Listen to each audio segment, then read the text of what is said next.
कोठे से उतरी महारानिया चल के फरत है धीरे धीरे चुम लो अम्मा इतना क्यों घबराती है धीरे धीरे चुम लो अम्मा इतना क्यों घबराती। पूर्व हवेली पश्चिम चमेली पूर्व हवेली पश्चिम चमेली बने वाली भाभी सामने खड़ी है चुमाने वाली भाभी सामने खड़ी है। हमें से निकाला ली अपन भाभी हो डाला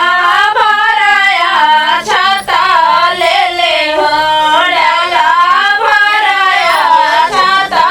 ले ली पहिले चुमैया भाभी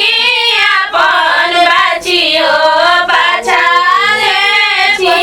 नारी के जामल हो पाछा ले पारया के जामल हो।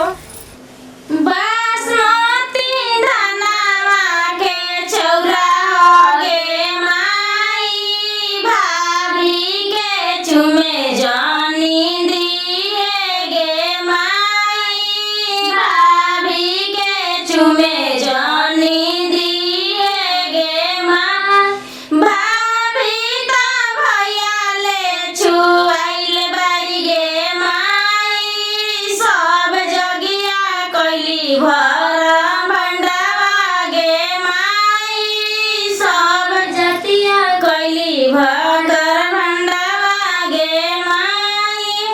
बासमती धनवा के चौरा होगे माई भाभी के चुमे जानी दिए गे माई भाभी के चुमे जानी दिए गे माई भाभी का भैया से छुआइल बाड़ी गे माई सब जगिया कैली भर भंडावा गे माई सब जगिया कैली भर भंडावा गे माई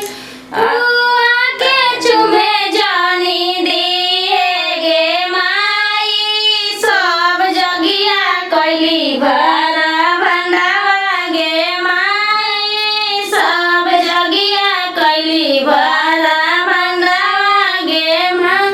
तोर गलती रे पूजवा तोर गलती तोरा जबाना में बांध देम डोर बलटी तोरा जबाना में बांध देम डोर बलटी तोर गलती रे मुसबा तोर गलती तोरा जबाना में बांध देम डोर बलटी तोरा जबाना में बांध देम डोर बलटी। कोठे से उतरी